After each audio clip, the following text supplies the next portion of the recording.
Olá, amigos! Está no ar Sindicep Entrevista, um espaço para discussão de temas relevantes para os servidores públicos e toda a sociedade. Você pode acompanhar em nosso site, em nossas redes sociais e também pela TV Alternativa, canal 19.1, aos sábados e domingos, às 10h30. No programa de hoje, vamos receber o secretário de Relações do Trabalho da Condicef, José Figueiredo. Na pauta, Campanha Salarial 2024 dos Trabalhadores e Trabalhadoras Federais. Figueiredo, seja bem-vindo ao nosso programa. Obrigado, Ricardo. Prazer é todo nosso. Figueiredo, os dois últimos governos foram muito ruins para os serviços públicos e pior ainda para os servidores. Foram anos de sucateamento e abandono por parte do governo federal. Como fazer para mudar esse cenário em tão pouco tempo? Pois é, Ricardo. E é interessante você fazer esse resgate porque a nossa campanha salarial de 2023 e 2024 começou em 2022, justamente com a equipe econômica que estava naquele período de transição. E foi quando nós tivemos a abertura para que discutíssemos as bases para esses reajustes. Não podemos esquecer que o desgoverno passado deixou um índice de 4% e para 3 categorias. Não que nós sejamos contra as 3 categorias, achamos até justo, mas que também aquele reajuste fosse estendido a todo o segmento do serviço público. E assim nós fizemos e conquistamos os 9% e os R$200 no ticket a alimentação. Isso já demonstra a diferença de um governo para o outro. No governo atual, nós temos como dialogar. E através do diálogo é que a gente está construindo a nossa campanha salarial. É isso. Figueiredo, essa vitória do presidente Lula trouxe exatamente isso de volta, né? A interlocução com os sindicatos. Isso. Né? Que conseguiram, como você falou, um reajuste emergencial. Só que, para esse ano, ele alega muita dificuldade, né, e sinaliza com reajuste zero. Como é que a categoria está enfrentando essa proposta? Tem realmente algo de bom nessa proposta? Então, Ricardo, assim, como no primeiro ano de governo nós tivemos um reajuste de 9% e mais os R$200 do ticket, é óbvio que de um governo de mudança, de um governo de esperança, nós esperávamos que agora, em 2024, tivéssemos, no mínimo, 9%. Mas o governo pegou o governo totalmente destroçado, onde, depois de descobrir a realidade, viu que a história não era bem assim. Tanto é que o arcabouço fiscal, ele condiciona o reajuste dos servidores públicos se tiver um superávit. Mas eu vejo que, apesar da campanha salarial não ser aquilo que a gente imaginava, mas eu vejo alguns avanços. Como, por exemplo, nós, no caso do ticket de alimentação, a gente saiu de 458 e vamos chegar já ao final de 2024 com R$1.000. Então, é um ganho real. É pouco? Claro que é pouco. Só para os ativos? Sim, só para os ativos. Mas tivemos também o reajuste no per capita da saúde. E isso impacta no bolso do aposentado também.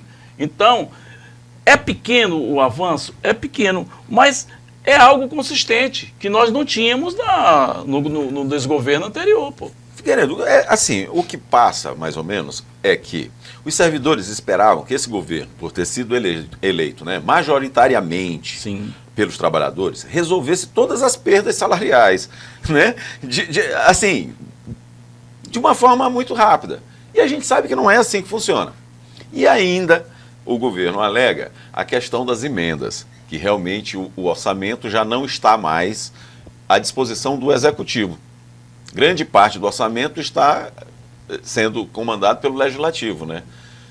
É um outro ponto que nevrálgico da coisa, que a gente pode dizer assim. É justamente isso. E outra coisa, Ricardo, que aí é uma questão também política, que nós elegemos o presidente, mas esquecemos de eleger os deputados. Verdade. E aí complica. Você vê que tudo que o governo tem que fazer, ele tem que abrir negociação.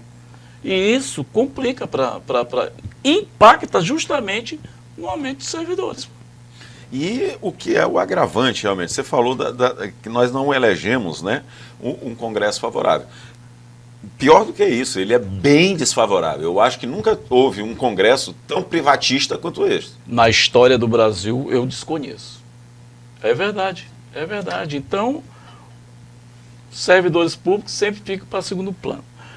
Mas eu vejo que depois da semana de abril de 15 a 19, houve algumas mudanças. Se você observar, a primeira proposta do governo para os servidores públicos seria um reajuste dividido em duas parcelas, 4,5 em 2025, 4,5 em 2026.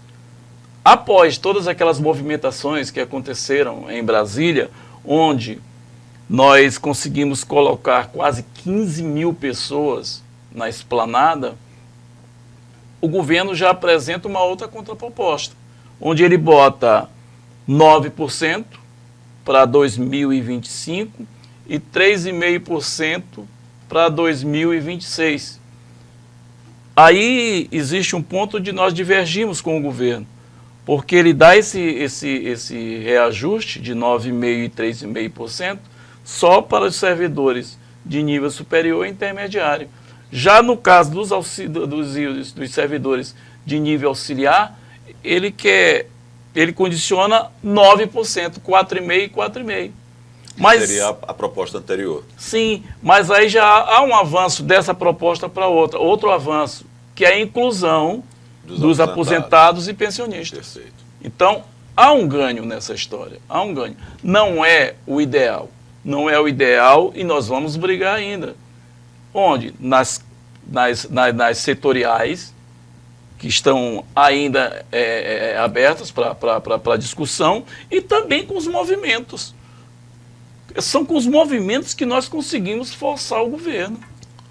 Vamos fazer um pequeno intervalo e já voltamos. O Sindicep está completando 33 anos em defesa dos direitos dos trabalhadores públicos e quem ganha o presente são seus filiados. Servidor Público Federal, venha filiar-se ao Sindicep e participe do exclusivo Clube de Benefícios, criado especialmente para você. São dezenas de parceiros, da área médica ao setor de serviços, com descontos especiais para a família Sindicep. Garanta já para você e seus dependentes as vantagens de ser filiado ao Sindicep.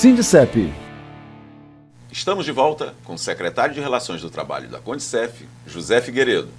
Figueiredo, em recente café da manhã com jornalistas, o presidente Lula declarou que todos os servidores terão reajuste de salário, mas que o percentual será de acordo com a disponibilidade do orçamento. Mas ele disse também que, para isso, os trabalhadores precisam mobilizar, precisam ir para ruas e pressionar. As categorias estão sabendo pressionar? Eu acredito que, como eu falei no bloco anterior, que o que aconteceu na semana de 15 de abril a 19 deu um despertar nas categorias. E aquela movimentação que nós fizemos, aquela caminhada que nós fizemos da Catedral até o bloco K, onde fizemos todo aquele o movimento, surtiu efeito. E o efeito está aí. Uma mudança de postura do governo, mesmo não sendo a ideal. Uma mudança de postura onde a gente já teve alguns ganhos e alguns avanços. E eu vejo que o dia 22 agora de maio vai ser de total importância para que a gente pressione o governo. As centrais estão reunidas e querem colocar em Brasília mais de 100 mil trabalhadores. E é a hora de todo o segmento do serviço público fazer a pressão. O próprio presidente, ele diz isso. Vocês têm que fazer pressão, nós temos que ir para cima do governo. Ricardo, Nós somos sindicato. Elegemos o governo, mas nós não somos governo. Perfeito. E, assim, você entende que já existe clima para a greve geral, para a construção de uma greve geral, ou essa greve já instalada tende a se concentrar no setor de educação? Eu vejo o seguinte, que enquanto você está negociando, você tem que deixar a greve para um último momento. Enquanto está tendo espaço, enquanto você está conversando, enquanto você está tendo progressão, eu acho que a gente tem que aguardar um pouco. Mas, se forem esgotadas todas as negociações e a base decidir que nós temos que entrar em estado de greve, eu não sou contra o movimento paredista. Eu acho que aí sim, depois que a gente esgotar tudo que tiver que ter sido feito dentro da mesa de negociação, aí sim, Ricardo, eu acredito que seja o momento. Mas eu ainda creio que com o que nós iremos construir no dia 22, eu acho que vem coisa diferente aí pra gente, ainda em 2024. Porque, assim, eu acho que é importante essa tua fala, que alguns dirigentes tendem a tentar inflar a greve de cima para baixo. Né? Eu acho que é mais difícil. Greve tem que ser construída na base. Sempre. Porque não adianta a direção do sindicato dizer, estamos em greve. E, na base, não ter ressonância. Exatamente. E nós temos que analisar, porque hoje, para você fazer uma greve, é muito complicado. Nós temos servidores que estão em home office. Nós temos uma classe que é envelhecida. É verdade. Nós temos uma classe que, se você observar, os últimos concursos, eu posso estar enganado, mas foram mais na EBSE e nos IFMAs. Se você vê... O restante do serviço público realmente está muito envelhecido. FUNASA, por exemplo, o último foi em 2009. É muito tempo, é muito tempo. Então não houve uma reposição dessa mão de obra importantíssima para o Brasil. Então a gente tem que fazer isso de uma maneira muito organizada e trabalhada na base. Você disse uma coisa muito certa. Quem determina não é o sindicato, não é a diretoria de sindicato. Quem determina é a base. A base é que vai dizer se está pronta e se nós temos que fazer realmente greve. E é importante destacar que a greve é um direito, claro, do trabalhador, do serviço público também, mas existem limitações e que o sindicato precisa ter a responsabilidade, né, de atender a essas limitações.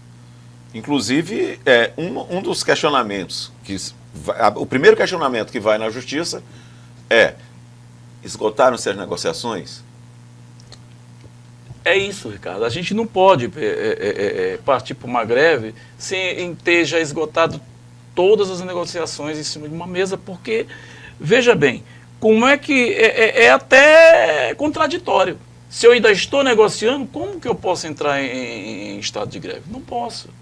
Agora, a partir do momento... Mobilizar é uma coisa. Não, mobilizar é uma coisa totalmente Claro. diferente. O que nós iremos fazer o dia 22 e o que fizemos no dia 17 é totalmente diferente. Essas mobilizações eu acho perfeitas. O que está fazendo o INCRA, por exemplo, toda segunda-feira mobilizando. Então, Inclusive perfeito. paralisações pontuais, né? Sim. Que são uma forma de mobilizar. De mobilizar. Mas não partir já para o movimento, o estado de greve. Eu não vejo ainda esse momento ser propício para nós, enquanto servidores públicos. Nós vamos fazer mais um pequeno intervalo e já voltamos. O Sindicep está completando 33 anos em defesa dos direitos dos trabalhadores públicos e quem ganha o presente são seus filiados. Servidor Público Federal, venha filiar seu Sindicep e participe do exclusivo Clube de Benefícios, criado especialmente para você. São dezenas de parceiros, da área médica ao setor de serviços, com descontos especiais para a família Sindicep. Garanta já para você e seus dependentes as vantagens de ser filiado ao Sindicep. Estamos de volta com o secretário de Relações do Trabalho da Condicef, José Figueiredo. Figueiredo, as pessoas costumam cobrar resultados de forma muito imediata. Verdade. Mas a luta é diária e cheia de obstáculos. O que é que a categoria precisa fazer para que as coisas aconteçam de forma mais célere? Vamos assim, como tu colocaste aí, ela é diária, e nós temos um plantão com servidores de vários estados em Brasília, justamente fazendo este trabalho de formiguinha lá nos ministérios. Mas a maneira mais concreta de se fazer isso não existe outra senão de mobilização. Veja bem o que o que iremos fazer no dia 22. A gente sabe que é difícil mobilizar a categoria para sair, por exemplo, Maranhão e do Piauí para ir para Brasília. Então, o que os nossos sindicatos estão fazendo junto com a nossa confederação? Os estados que são mais próximos, como Goiás, Minas, Mato Grosso, nós vamos dar o apoio financeiro para que mais pessoas possam ser deslocadas desses locais para Brasília. E assim a gente tem um número bem maior de servidores. Porque veja bem, se você encaminha daqui um servidor, vamos dizer, de uma passagem aérea, a passagem aérea está um absurdo, está 3.500, se você comprar... Com antecedência. Com antecedência. Se você comprar em cima... Quase 5 mil É reais. quase 5 mil reais. Se você manda 20 mil reais, vamos falar hipoteticamente, para qualquer um desses estados que são mais próximos, tu consegue arrebanhar muito mais pessoas para levar. 20 mil, você bota mais de 20 pessoas. Muito mais de 20 pessoas. Porque esses deslocamentos que são feitos... Lá no vai caso de ônibus. É de ônibus. Então você consegue, por exemplo, fazer uma locação de 20 ônibus. Porque quem vai contribuir não é só o Maranhão, não é só o Piauí. São vários estados que estão mais distantes. Então eu acho que a mobilização é a forma da gente fazer com que as coisas sejam antecipadas. Não existe outra. Qual é a expectativa de público para esse evento? As centrais estão esperando mais de 100 mil. Mais de 100 mil pessoas na esplanada. Eu, pessoalmente, acredito que deva chegar a 140, 150 mil. Até porque não são só servidores públicos, né? Não. Ou são só servidores públicos? Não, são trabalhadores do Brasil em geral. Então as centrais estão buscando todos os trabalhadores. Por isso que eu te digo, porque eu me lembro que a última greve desse porte, nós colocamos quase 200 mil pessoas ali, dentro de Brasília. E agora eu vejo que como esse movimento ele está sendo criado já tem cerca de 2 meses, mais ou menos, eu acho que nós vamos conseguir levar um bom número de pessoas e fazer a pressão devida no governo. Agora, é importante destacar que muito do que a gente está discutindo com o governo precisa do aval do Congresso. Né? Praticamente tudo do que está sendo travado são duas batalhas diferentes. Sim. Você trava uma batalha com o governo, né, com o executivo, e depois o que for acertado ainda tem que ser confirmado no Congresso. Como é que está sendo esse trabalho junto ao Congresso? Nós tivemos uma reunião com a Frente Parlamentar em Defesa do Serviço Público, onde nós tivemos lá a Érica Cocaio, o Rogério de Minas, nós tivemos o Glaucio Barros, tivemos alguns deputados que prestaram esse apoio. Foi uma consulta pública que foi realizada. E lá nessa consulta, tivemos também a participação não só de deputados de esquerda, como os deputados também de direitas, que eles sabem também que precisam do voto do servidor público. E sabe que o servidor público é de vital importância para esse país. E nós tivemos esse apoio. Fora essa audiência pública, a gente faz aquele trabalho de ir nos gabinetes. Com aquela comissão que eu te disse que ela é criada nacionalmente. Sempre está sendo renovada. Então a gente nunca deixa de estar indo aos gabinetes. Sempre fazendo esse trabalho de formiguinha lá dentro do... Agora, Figueiredo, no auge daquela tentativa de aprovação da PEC 32, os sindicatos também fizeram muita pressão e conseguiram, de certa forma, afastar, pelo menos temporariamente. Né? Sim. E uma das táticas foi a pressão junto aos parlamentares em suas bases. Sim. No aeroporto, Isso. aeroporto em Brasília também. Esse mesmo expediente está sendo usado novamente ou será usado como estratégia? Em alguns estados já está sendo usado e eu acredito que isso é uma tendência, Ricardo, porque deu certo na PEC 32. Na PEC 32, quando nós fazíamos aqueles movimentos nos aeroportos, os deputados até se sentiam intimidados, desviavam, mas a gente conseguia ir atrás, fazer a pressão e deu certo. Tivemos até a instalação de outdoors justamente nos aeroportos. E uma das condições para que a PEC 32 fosse retirada foi inclusive isso, porque o outdoor estava expondo os deputados e eles pediram para retirar. E olha só, surtiu o efeito, porque ela não foi aprovada. Pois é, e aconteceu também uma coisa que é similar ao que acontece esse ano. Era véspera de ano eleitoral, era em ano eleitoral, era véspera de eleição. Está acontecendo de novo. Esses deputados precisam de suas bases para eleger seus prefeitos. Então, isso ajuda? Ajuda e muito. Como ajuda?